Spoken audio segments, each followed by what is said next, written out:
Bom dia, bem-vindos a mais um Falar Direito, programa de Advocacia e Justiça do Jornal Económico.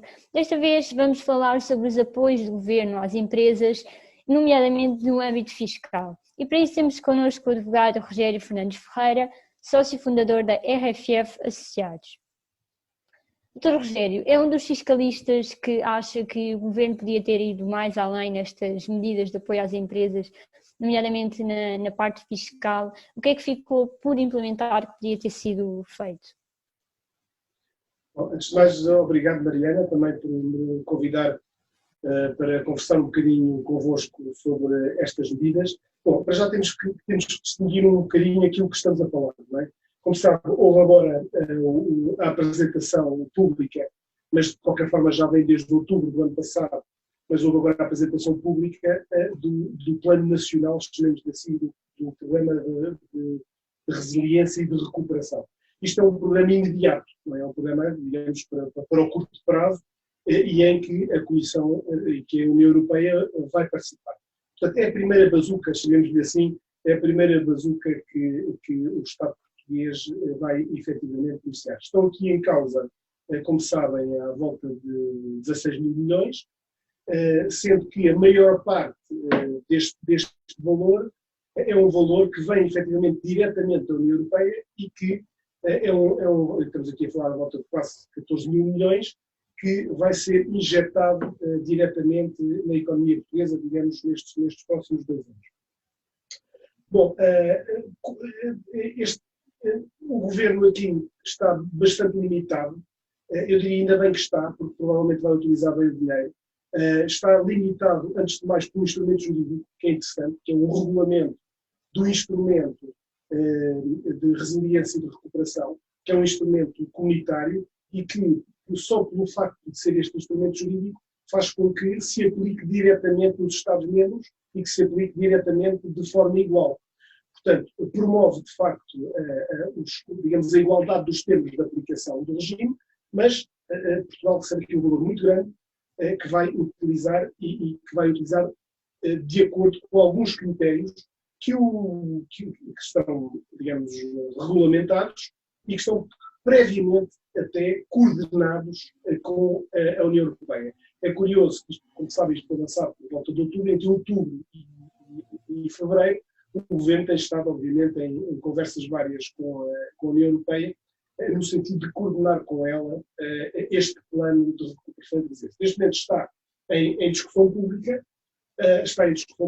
e, portanto, é o que está em causa. Nós vamos ter aqui à nossa disposição à volta de quase 14 mil milhões de subvenções diretas que não vamos pagar, de alguma forma, e depois o Estado o Governo podia ter optado, efetivamente, por empréstimos, mas optou numa dimensão muito pequena dos empréstimos. Não chega a 3 mil milhões de empréstimos a taxas de juros relativamente baixas.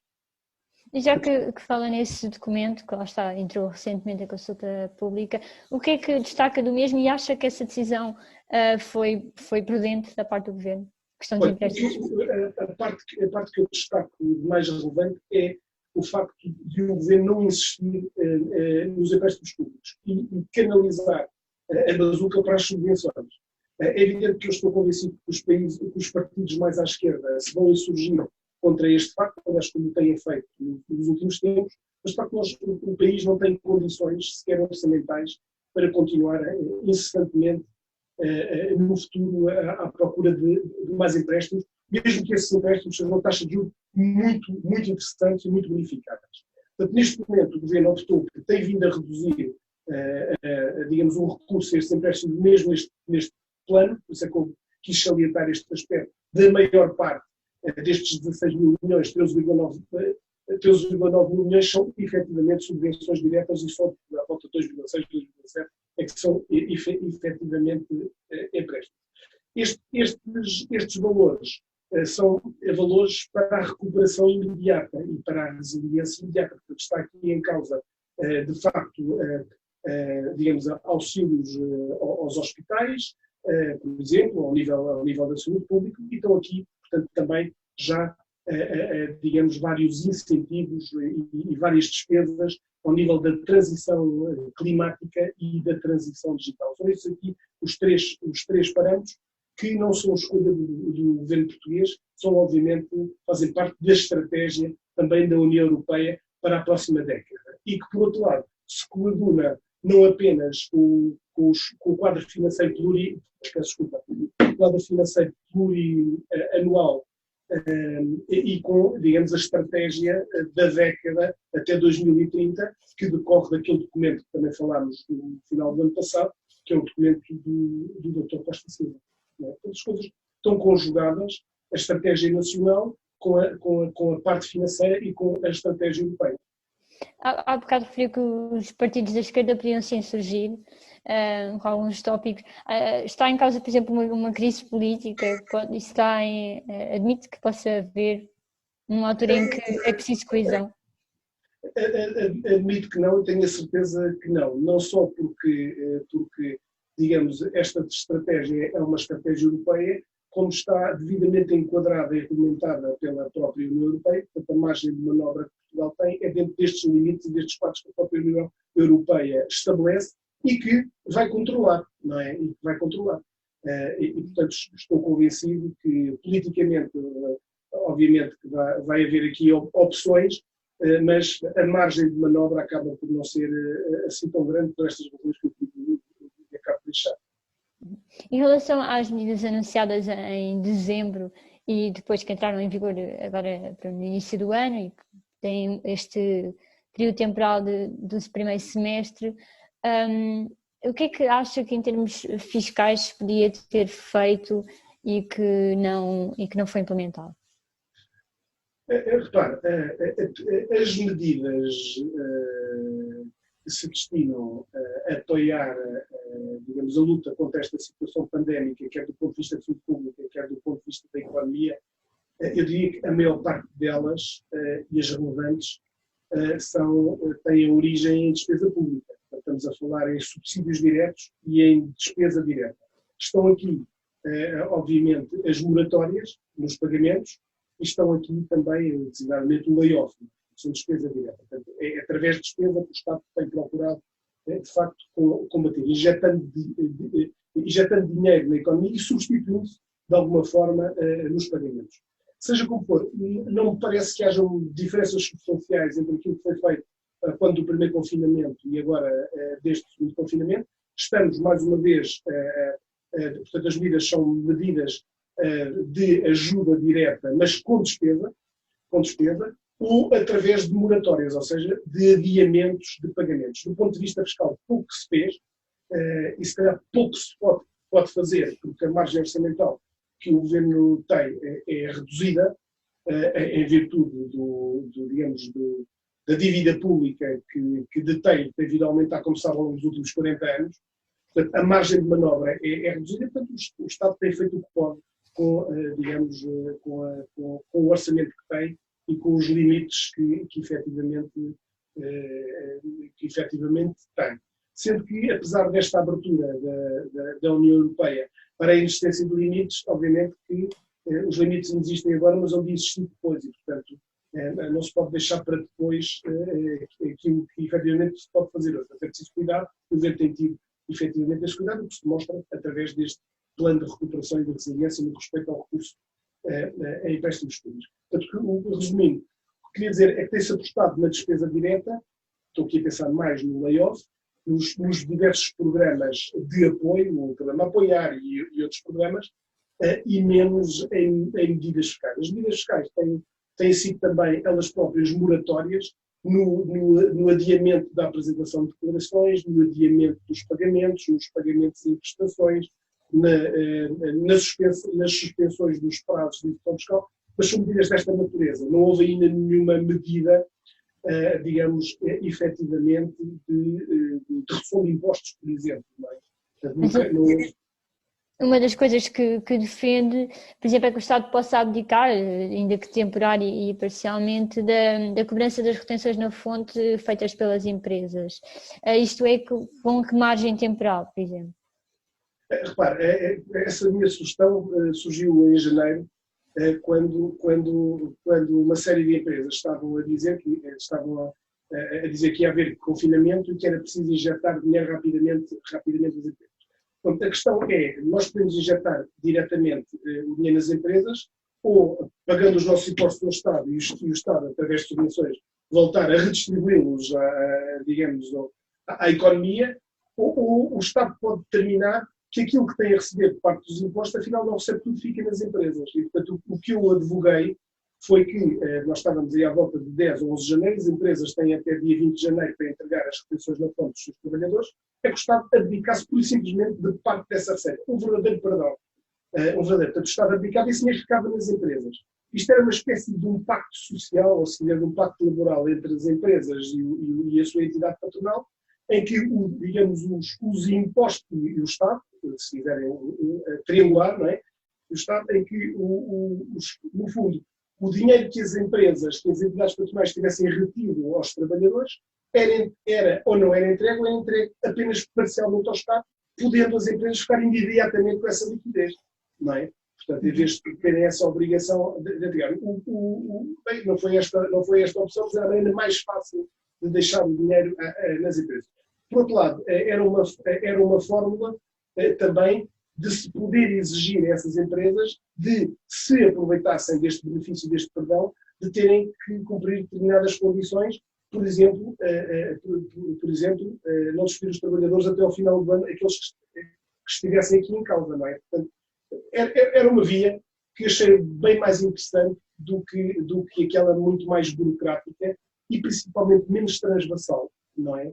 Porque, repara, os subsídios diretos apenas beneficiam algumas empresas, são aquelas que os pedem, não é? São aquelas que os pedem. Ora, toda a economia, o problema económico é um problema relativamente transversal.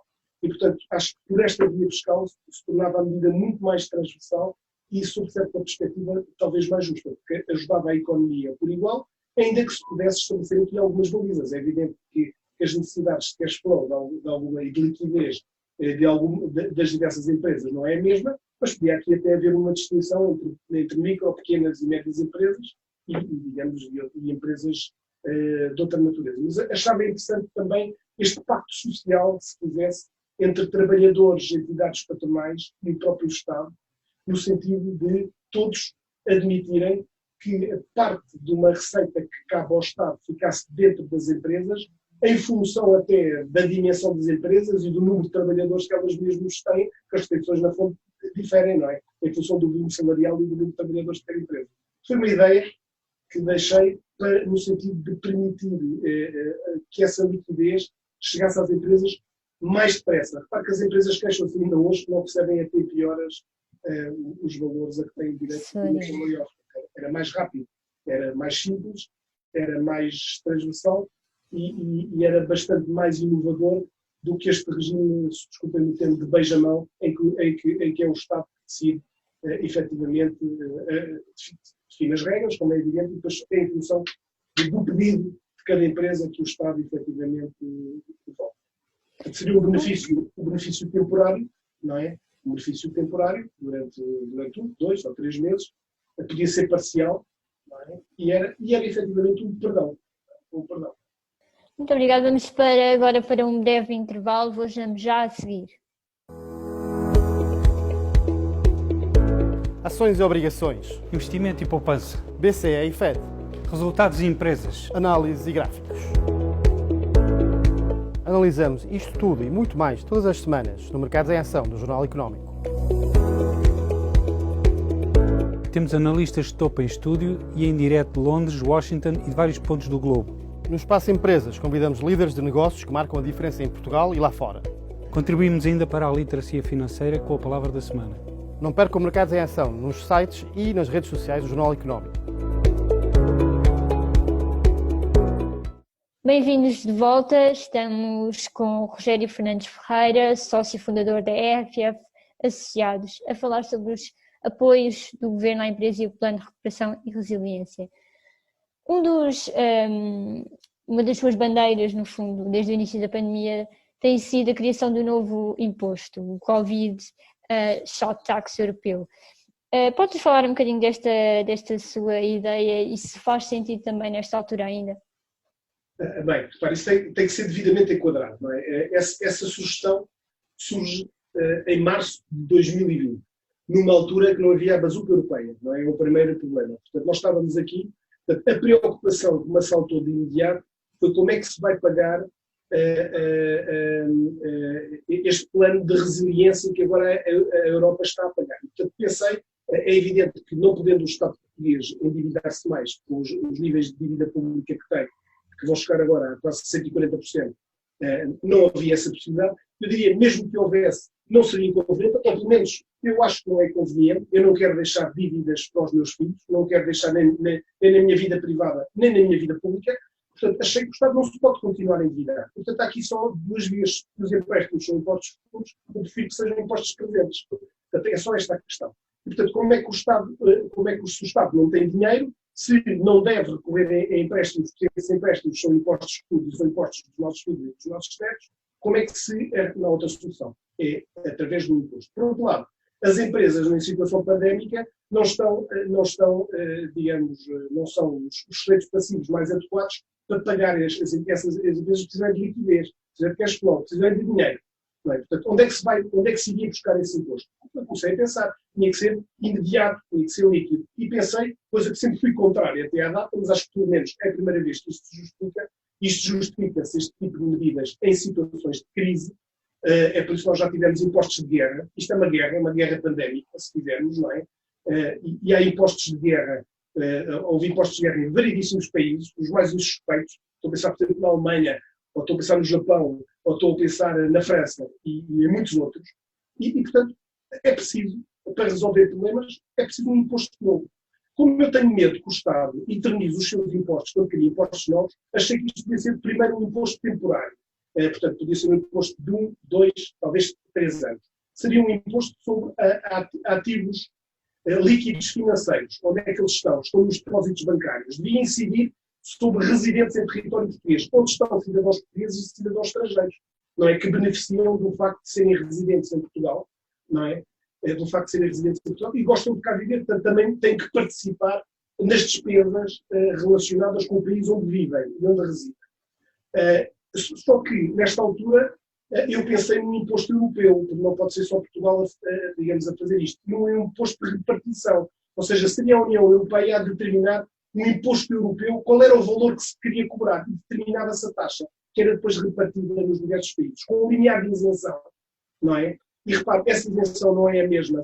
Se for comum à União Europeia, obviamente que é mais alta, não é por causa das médias, não é? E obviamente que Portugal seria aqui um pouco beneficiado, porque é mais pobre, não é? Portanto, seria um imposto europeu, seria um imposto temporário, seria um imposto sobre ativos líquidos financeiros, estou a pensar em depósitos bancários, e depois, por razões de igualdade, deviam também ser sobre ativos não financeiros, não móveis, não há outra maneira de fazer. Onde é que eles estão? Estão nos imóveis, efetivamente. Era criar um adicional temporário e extraordinário para este efeito. Esta receita seria uma receita consignada precisamente à recuperação económica, não é? E esta era a maneira de não estarmos a deixar mais dívida, efetivamente, para os nossos filhos. Mas Portugal é um dos países com a carga fiscal mais elevada. Como é que acha que esse imposto iria ser acolhido? Repare, todos os impostos são muito mal acolhidos, não é? Só que nós estamos numa situação, efetivamente, de guerra pandémica, não é? Portanto, é uma situação absolutamente extraordinária e excepcional. Eu sempre fui contra impostos sobre o património, não é?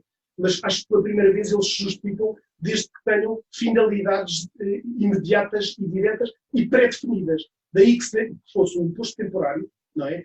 E daí que fosse europeu e não nacional, não é? E o que é curioso é que, repare, um ano depois, esta questão anda a ser falada em várias academias europeias. É a grande discussão que se anda a ter no Reino Unido, neste momento, e já foi adotado, inclusive, dos países que, efetivamente, têm que recorrer a ele, porque não podem recorrer a empréstimos. É o caso da Argentina.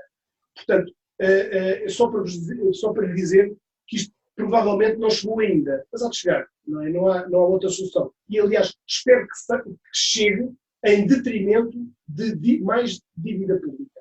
Não é? Qual é o problema de um imposto de 1, 2% entre 1 a 3 anos com esta finalidade, com esta consignação a nível europeu? Não é? Não vejo as taxas de juros sobre os depósitos bancários há coisa de muito poucos anos, andava à volta de 1 a 1,25%. Veja, agora foi 0. Até disso estamos a falar. Ao contrário. Em relação ao teletrabalho, há um tema que tem dividido a ordem dos contabilistas, os próprios fiscalistas, sobre se as despesas que as empresas cobrem nos trabalhadores que estão em teletrabalho, nomeadamente internet, muitas não estão a conseguir deduzir em IRC. Como é que acha que estas despesas de teletrabalho, que são cobertas pelas organizações, devem ser tratadas em termos fiscais? Repara, estamos sempre a falar de situações novas, não pensadas inicialmente, e principalmente com conceitos abstratos, não é? A questão é que provavelmente aqui há uma indispensabilidade desta despesa para que o serviço possa ser prestado em muitas situações. Veja, por exemplo, o facto de se os trabalhadores não têm computadores em casa ou não têm internet, como é que poderão trabalhar em teletrabalho? Ou ficam na empresa ou tem que ser a empresa a pagar. Por exemplo, eu acho que, infelizmente, não temos temos normas gerais e abstratas que levantam aqui, efetivamente, problemas de densificação, problemas de concretização no caso concreto, não é? Mas acho que os princípios são também suficientemente densos para, na maior parte das situações, essas despesas poderem ser consideradas como despesas dedutíveis. Quer dizer, ninguém escolheu o teletrabalho é meia imposição, as empresas não podem funcionar na maior parte das situações, até porque o teletrabalho é imposto pelo Estado, não é? Sem terem essas condições, têm que ser elas próprias a criar.